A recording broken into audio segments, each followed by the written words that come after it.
At the inheritance meeting in our family home in Tampa, my older brother Ryan stood up like he owned the room, tapped his glass, and announced with the biggest grin, "Mom and Dad decided to leave all 8 rental properties in Florida to me. Tegan, sorry you get nothing." The room exploded. Cheers, whistles, someone even shouted. Finally, cousins clapped him on the back. His fiancée? Brooke beamed like she'd just won the lottery, and Mom dabbed her eyes with that proud little tear. I didn't clap. I didn't even blink. I just looked straight at Dad and said, calm as ever, "Dad, you forgot one thing, didn't you?" His fork froze halfway to his mouth. Ryan's smile vanished. Brooke stopped mid-sip. 30 people suddenly went dead silent. You could hear the AC humming. And in that single second, every single person in that room knew the script they'd rehearsed for months was about to burn. Before I tell you exactly what my dad forgot and how the rest of that afternoon turned the whole family upside down, drop a comment and let me know where you're watching from tonight. I always like knowing I'm not the only one who sat at a table full of people who swore they loved you right before they showed you what they really think. Hit that like button if you've ever had to smile while your entire family cheered for your downfall. Because trust me, what happened next made every single one of them regret clapping so fast. Now let me take you back to how we got here. My name is Tegan Whitaker, and if you'd met my family before that inheritance meeting, you'd probably have thought we were the perfect Florida success story.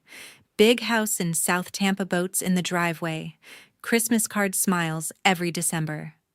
But those pictures never showed the quiet hierarchy that ruled everything behind closed doors. Ryan has always been the son everyone orbited around.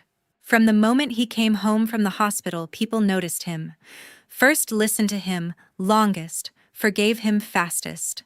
Little league coach, high school quarterback, the son who stayed local and helped manage Grandma Margaret's rental properties the second he graduated. Every family barbecue ended with someone slapping his back telling him he was the future of the Whitaker name. He soaked it up like it was oxygen. I learned early that I lived in the shade he cast. Teachers mixed up our names until Ryan corrected them with a laugh. Birthdays meant his cake first, his gifts opened loudest, his stories retold at the table while mine stayed folded inside me. When I asked for extra math tutoring in middle school, Mom sighed that money was tight because Ryan needed new cleats. When I got accepted to the University of Georgia on a full scholarship, Dad's only comment was, "Guess someone has to leave Florida." So I did. The day I turned 22, I packed everything I owned into my beat-up Civic and drove north on I-75 until Tampa was just aglow in the rearview mirror. Atlanta gave me the first real breath I'd ever taken without someone else's shadow on my face. I started as a junior analyst at a commercial real estate firm downtown, crunching numbers on apartment complexes and strip malls, learning how deeds work, how trusts work, how ownership can be moved quietly and permanently when someone knows what they're doing. I still came home, but only when Grandma Margaret asked. She was the one person who never compared me to Ryan, never asked why I couldn't just be happy here, like your brother. She'd sit on her screened porch overlooking the bay, silver hair twisted up with a pencil, and listen to me talk about cap rates and lease abstracts like they were poetry. Some weekends she'd hand me the keys to one of the rental houses and tell me to walk through it alone, feel the weight of real ownership even if nobody else knew it yet. Those visits were my oxygen too. She never once called me the smart one or the independent one the way relatives did when they wanted to sound nice. She just looked at me, really looked, and said things like, "You see things clearly, Tegan. That's rarer than money." When I left on Sunday nights, she'd press a cold, sweet tea into my hand and remind me the drive was only 9 hours, not a lifetime. Everyone else stopped noticing when I was in the room. Phone calls from Mom shrank to texts about holidays. Dad only called if Ryan needed help closing a deal on one of the properties. I became the daughter who did her own thing, which in our family meant the one nobody had to invest in anymore. I didn't hate Ryan for it. Hate would have required energy I refused to give. I just accepted the rules. The way you accept humidity in July. You dress lighter. You keep moving. You don't waste breath complaining. Atlanta promoted me to senior property analyst 2 years ago. I bought a small condo in Midtown, filled it with plants that actually lived because nobody else was there to forget watering them, and built a life where my value wasn't measured against someone else's spotlight. The only tether left was Grandma Margaret. Every visit she grew a little thinner, a little quieter, but her eyes stayed sharp. She started asking more questions about trusts, about how assets could be protected from people who love too loudly and manage too loosely. I answered honestly because she was the one person who never used my knowledge to prop someone else up. She passed quietly 13 months ago. I drove home for the funeral, stood in the back of the church while Ryan delivered the eulogy everyone cried over, and felt her absence settle into my bones like a promise I didn't fully understand yet. That's who I was the day I walked back into the house in Tampa for the inheritance meeting, 31 calm, carrying 9 years of distance and one very old woman's unshakable faith in me. 3 years ago, everything changed without anyone knowing. 3 years ago, everything changed without anyone knowing. Grandma Margaret called me on a Tuesday evening and asked me to come down the following weekend, no explanation, just that she needed my eyes on something. When I pulled into her driveway in Old Northeast St. Pete, she was already waiting on the porch with 2 folders and a pot of coffee, strong enough to strip paint. She didn't waste time on small talk. She slid the first folder across the table and told me to read.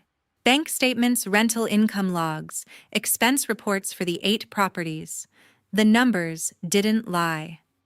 Over the previous 18 months, more than $400,000 in rent money had vanished into categories labeled maintenance, emergency repairs, and management fees.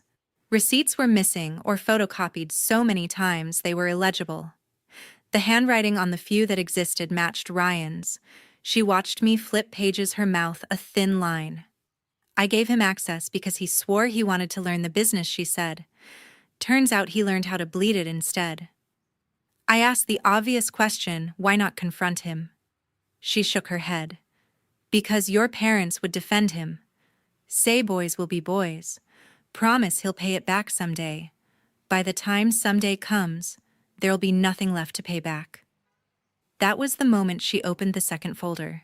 Inside were draft documents, a revocable living trust, naming her as trustee for life, and upon her passing, me as sole successor trustee and beneficiary of every single rental property, plus 8 quitclaim deeds ready to transfer title immediately. All she needed was my signature and 2 witnesses. She explained it like she was reading the weather. A living trust avoids probate, keeps everything private, no public filings until she's gone. Quitclaim deeds move ownership instantly and quietly.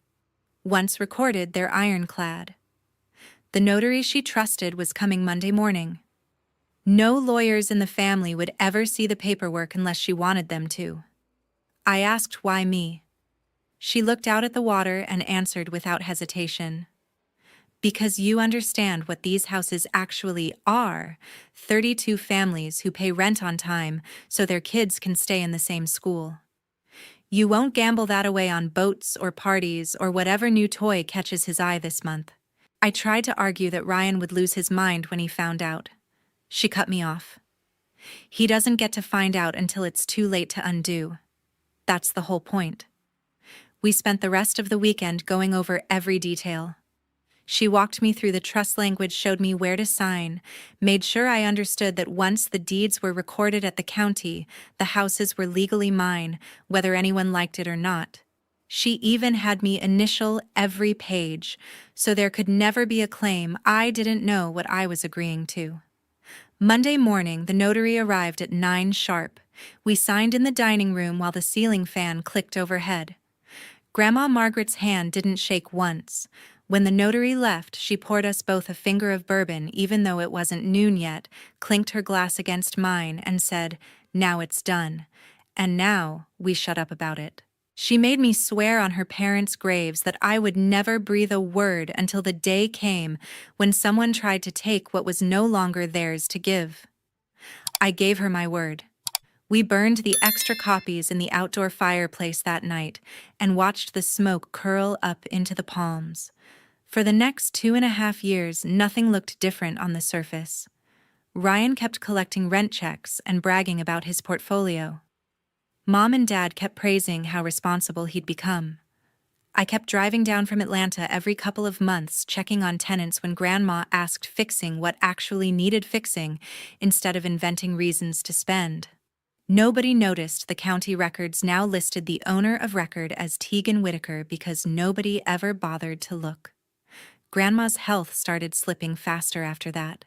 She spent more days in bed, less on the porch, but every time I visited, she asked the same question. Still our secret, I always answered yes. It became our ritual, 2 words that meant everything. The last time I saw her alive, she gripped my hand so hard her ring cut into my skin. Remember, she whispered paper beats promises every single time. Then she smiled like someone who just won a bet nobody else knew was on the table. 7 months ago, right after Grandma's funeral, Mom called and asked me to stay an extra day. "We need to talk about the properties," she said, voice soft, like she was breaking bad news. "Everyone's coming to the house tomorrow." I knew what that meant. The whole family circling the estate before the will was even read. I almost said no, but something in her tone sounded final, so I agreed. The next afternoon, the dining room looked like a board meeting. Dad sat at the head, sleeves rolled up, legal pad in front of him. Ryan lounged to his right, legs stretched out, already acting like the new landlord. Mom kept refilling coffee, nobody drank. A stack of documents waited in the center, crisp and official. Dad pushed the top page toward me. "It's just a simple waiver," he started. "We're keeping everything in the family, but to avoid any confusion down the road, we need you to sign that you're not expecting a share of the rentals." I glanced at the title, Waiver of Inheritance Interest, Real Property. 8 addresses listed neatly below. My pulse stayed steady. I'd seen worse surprises. Mom jumped in before I could speak. "Sweetheart, it's only paperwork.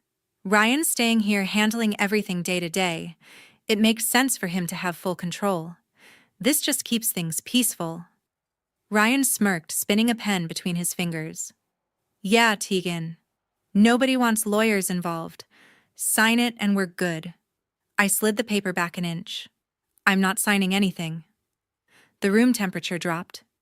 Dad's eyebrows shot up. Mom's hand froze on the coffee pot. Dad recovered first.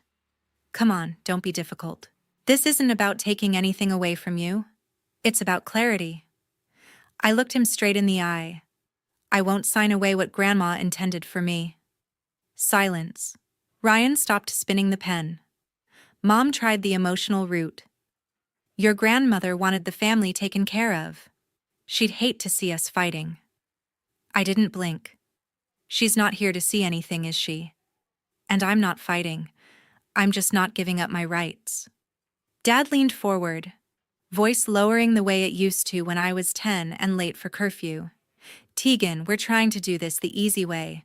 Ryan's put years into those houses." I almost laughed. Years of putting money into his own pocket, maybe.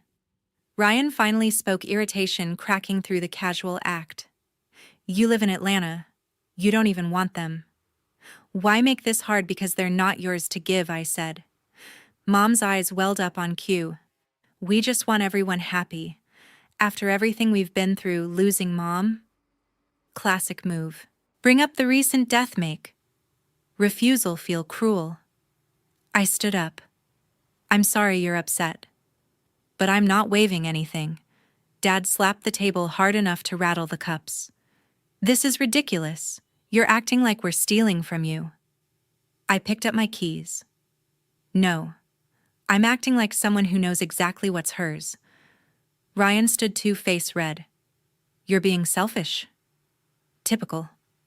I walked to the door and paused just long enough to deliver one line. "Selfish is thinking you can erase someone's wishes with a signature because it's convenient." Mom called after me, voice cracking. Tegan, please don't leave like this. I didn't turn around. I'll see you when you're ready to respect what Grandma actually wanted. The screen door slammed behind me. I heard Ryan mutter something about me always playing the victim, Dad telling him to calm down, Mom starting to cry for real this time. I got in my car, rolled the windows down, and let the hot Florida air hit my face the entire 9-hour drive back to Atlanta. They spent the next weeks convinced I was throwing a tantrum. Group texts about healing and moving forward as a family. Dad left 2 voicemails that got progressively angrier. Ryan sent a single message, "Grow up." I didn't reply to any of it. Instead, I printed fresh copies of the recorded deeds, filed them in a fireproof folder, and waited. I knew they were busy drafting whatever story made them the heroes and me, the problem child who couldn't let go of a grudge. They had no idea the grudge wasn't mine to let go of. 2 weeks ago, the invitation arrived in my mailbox in Atlanta. Thick cream cardstock, gold border, formal celebration of Margaret Whittaker's legacy, printed in raised lettering. Inside was a note in Mom's perfect cursive, "Please join us to honor Grandma's wishes and celebrate the future of the family properties. Saturday at 3. We've missed you." I knew exactly what it was, the victory lap they thought they'd earned. The group chat exploded the same day. Ryan posted a selfie in front of one of the rental houses with the caption, "Big things coming for the Whittaker portfolio." Brooke commented heart emojis and, "So proud of my future husband." Aunts and cousins liked every word. Someone even joked Tegan better show up this time. I didn't reply, but I cleared my weekend and packed the rolling suitcase I usually take on business trips. Inside went 3 labeled folders, color-coded tabs, and a flash drive with every recorded document scanned in high resolution. I zipped it shut, loaded the car before dawn on Friday, and pointed south on I-75 for the 9-hour drive I could now do with my eyes closed. The closer I got to Tampa, the thicker the tension felt, even through the windshield. Billboards gave way to palm trees, then to the familiar exit signs. Every mile marker reminded me why I'd left and why I was coming back now. I stopped once for gas outside Ocala and checked my phone. 23 new messages in the family thread, all variations of excitement about Ryan stepping up. Dad sent a private text, looking forward to putting everything behind us. I left it on read. By the time I crossed the Howard Franklin Bridge, the bay sparkling under afternoon sun, my stomach had settled into the cold calm I get before closing a multi-million-dollar deal. I wasn't nervous anymore. I was ready. I pulled into the old neighborhood just after noon on Saturday. Cars already lined the street. Cousins from Orlando, Uncle Ray from Naples, the property manager who'd been sending rent checks to the wrong person for years. White tents dotted the backyard, caterers unloading trays of shrimp and mini crab cakes. A bartender set up under the oak tree. This wasn't a meeting. It was a coronation. Mom spotted me from the driveway and hurried over in heels and Pearl's arms open like nothing had happened. "You made it, everyone's asking about you." She hugged me too tight, perfume clouding the air. Dad followed, clapping my shoulder with that forced heartiness men use when they're pretending everything's fine. "Good to have the whole family together," he said, eyes flicking to the suitcase in my hand. Ryan appeared on the porch with Brooke glued to his side, both holding mimosas. He lifted his glass in a mock toast. "Look who decided to grace us with her presence." Brooke giggled and whispered something that made him laugh louder. A few cousins waved awkwardly. Most pretended not to notice the chill between us. Inside, the house smelled like lemon polish and ambition. Framed photos of Ryan shaking hands with tenants lined the entry table. A blown-up copy of the county tax map sat on an easel, red circles around all 8 addresses. Someone had even printed glossy brochures titled "The Whittaker Family Rentals, A New Era." I wheeled my suitcase straight through the living room and parked it beside the couch, right in everyone's line of sight. Mom's smile faltered for half a second. Dad cleared his throat. Ryan raised an eyebrow but said nothing. People kept arriving. The family attorney, Mr. Hargrove, shook hands and accepted congratulations like he'd already filed the paperwork. Tenants who'd been invited as a courtesy milled around looking confused, but happy for free food. Childhood friends of Ryan slapped his back and asked when the closing date was. I made small talk when cornered, accepted a bottle of water, and watched the room fill with certainty that the story had already been written. Every congratulation aimed at my brother landed like another brick in the wall they thought would keep me out. Brooke floated past in a sundress diamond on her left hand, catching every light. "This is going to be our future," she told a cluster of ants, gesturing at the brochures. 8 steady income streams before we even say I do. Ryan beamed, arm around her waist, accepting praise like it was his birthright. I stood by the window, suitcase handle still in my grip, counting faces. 32 people, give or take. Enough witnesses that no one could claim later they didn't see what was coming. The living room was packed when Ryan finally stood up. Champagne flute raised, high voice, carrying over every conversation like he'd rehearsed it for weeks. "I just want to thank Mom and Dad for trusting me with Grandma Margaret's legacy," he began, flashing that practiced grin. "As of today, all 8 rental properties are officially under my name. The family tradition continues stronger than ever." Glasses lifted, cheers rippled through the room. Someone shouted to Ryan. A cousin started clapping, and the rest followed until the sound bounced off the walls. I waited until the noise peaked, then rolled the suitcase forward, wheels clicking across the hardwood. Every head turned. The clapping died mid-air. I stopped beside the coffee table, clicked the latches, and flipped the lid open. 30 pairs of eyes locked on the neat stacks inside. Dad found his voice first. "Tegan, what is this?" I didn't answer him yet. I pulled out the first quitclaim deed, held it up so the notary seal caught the light, and laid it face up on the table. Then the second, third. 8 in total, each bearing Grandma Margaret's bold signature and the raised seal of the Pinellas County Clerk. Next came the revocable living trust, thick and bound successor trustee section highlighted in calm yellow. I placed it on top like a period at the end of a sentence. Only then did I look at Dad. "You really forgot this existed, didn't you?" The color drained from his face so fast I thought he might drop. Mom's hand flew to her mouth. Ryan stared at the papers like they were written in another language. Mr. Hargrove, the family attorney, stepped forward, adjusting his glasses. He picked up the trust, first flipped to the signature page, then to the schedule of assets listing every address. His fingers moved faster as he cross-checked the quitclaim deeds against the county stamps. He looked up slowly. "These are recorded," he said, voice flat. "All of them. 3 years ago. Tegan is the legal owner of record. There is no probate interest left to distribute." You could hear ice melting in forgotten glasses. Ryan lunged for the documents. "That's impossible. Grandma was sick. She didn't know what she was signing. Mr. Hargrove didn't hand them over. I notarized similar documents for Margaret myself. The handwriting matches. The notary is licensed and present in the county records. These are binding." I finally spoke again, calm and clear. Grandma knew exactly what she was doing. She made sure the houses went to someone who would protect the tenants, not bleed them. Dad tried to stand, sat back down hard. "She never told us." "No," I said. "She didn't." Ryan's face twisted. "You hid this the whole time. You let us plan everything. I let you plan what you thought was yours." I cut in. "Grandma asked me to wait until someone tried to take what she'd already given away. Today seemed like the day." Mr. Hargrove closed the trust with a soft thud that sounded final.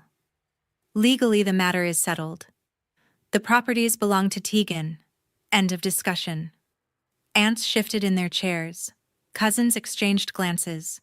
The property manager who'd been congratulating Ryan 5 minutes earlier now looked like he wanted to disappear into the carpet. Mom found a whisper. "How could you do this to your own brother?" I met her eyes. "I didn't do anything. Grandma did. I'm just the one following through." Ryan slammed his glass down so hard the stem snapped. Champagne pooled across the table, soaking the corner of one deed. I didn't flinch. "You think you've won?" he spat. "I didn't come here to win," I said. "I came here to make sure her wishes were respected." The room stayed frozen. No one moved to clean the spill. No one moved at all. Brooke's glass slipped from her hand and shattered on the floor. Champagne spraying across the shoes and ankles. She didn't bend to pick up the pieces. She just stared at me, mouth open, then at Ryan, then back at the papers. Without a word, she grabbed her purse, pushed past two cousins, and walked straight out the front door. The screen slammed behind her. Nobody went after her. Ryan's face went from red to purple. He snatched the living trust from Mr. Hargrove's hands and started flipping pages wildly. "This is fake," he shouted. "She forged it. Grandma was on painkillers the last year. She didn't know what day it was." Mr. Hargrove took the document back, calm as ever. He turned to the signature page and began reading aloud, slow and deliberate. Article 4, Section 2. Upon the death of Margaret Whittaker, all real property listed in Schedule A shall pass immediately to successor trustee Tegan Whittaker, free of probate. He kept going, voice steady, every clause another nail. When he reached the notary acknowledgement and the recorded dates, Ryan's yelling faded into heavy breathing. From the corner by the hallway, Dylan stepped forward. My middle brother, the quiet one who'd spent years blending into walls, spoke for the first time all afternoon. "She's telling the truth," he said. Every head swiveled. "I was there the day Grandma signed. She asked me to drive her to the notary because she didn't want Mom or Dad knowing. I waited in the car. She came out smiling." Ryan spun toward him. "You knew and didn't say anything." Dylan met his glare. "She made me promise the same thing she made Tegan promise. Some promises matter more than keeping the peace." Mom crumpled onto the couch, hands over her face, shoulders shaking. Dad looked 10 years older in 10 seconds. He slid down to his knees right there on the rug, reaching toward me like I was the last solid thing in the room. "Tegan, honey, please. We didn't know. We can fix this. We'll redo everything. Just don't take it all away from your brother." His voice cracked on the last word. Tears ran down his cheeks, real ones this time. Mom reached for my hand, mascara streaking. "We thought we were doing what was best for the family. We thought Ryan needed it more.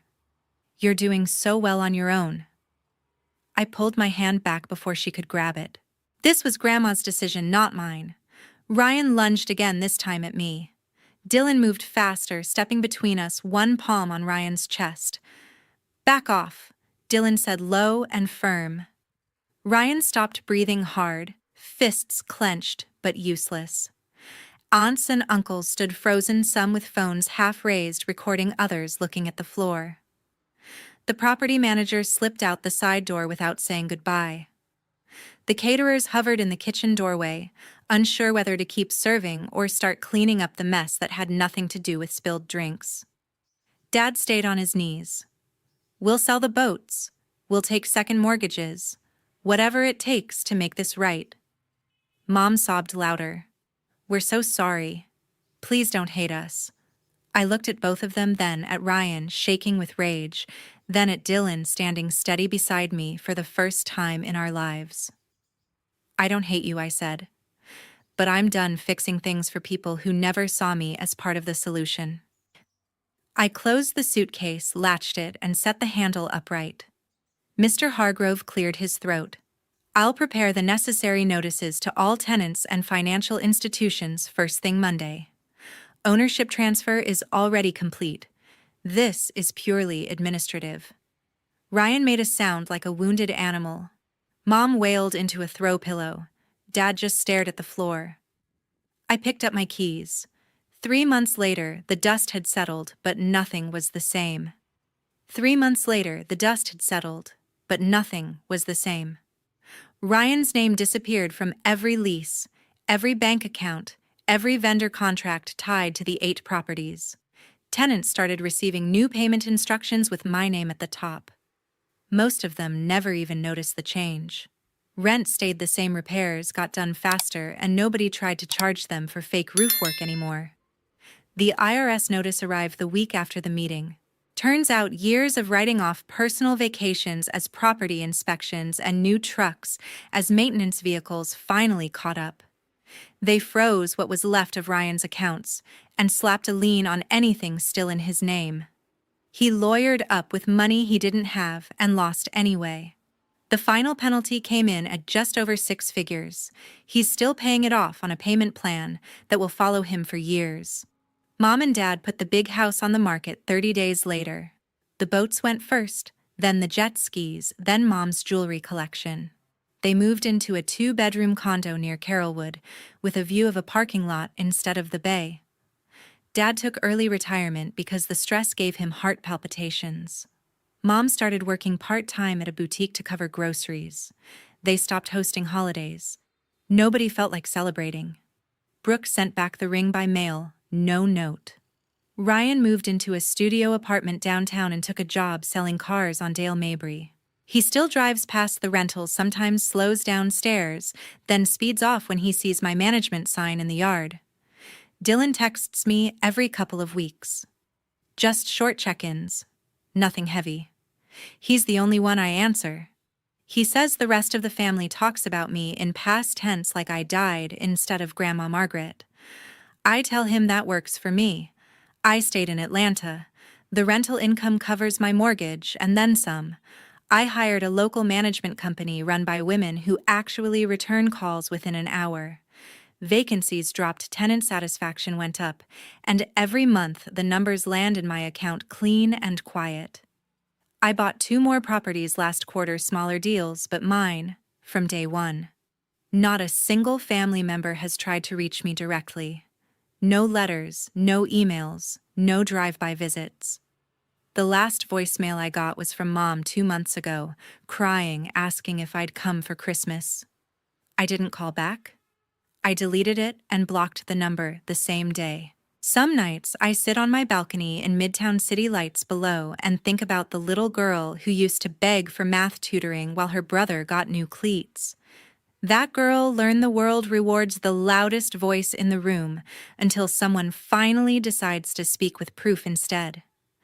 Blood doesn't guarantee loyalty. It never did. The only thing that ever protected me was an old woman who saw the future clearly enough to put it in writing, and a promise I kept when it mattered most. I still have the fireproof folder. Every deed, every trust page, every recorded stamp sits inside it on the top shelf of my closet. I don't look at it often. I don't need to. The houses pay the bills, the tenants stay happy, and my phone stays silent from anyone who once called themselves family. Grandma Margaret was right. Paper beats promises every single time, and some doors, once you close them, stay closed for good. If you've ever had to choose between the family you were born into and the peace you built yourself, tell me in the comments where you're watching from tonight. Because sometimes the hardest thing isn't walking away, it's refusing to walk back.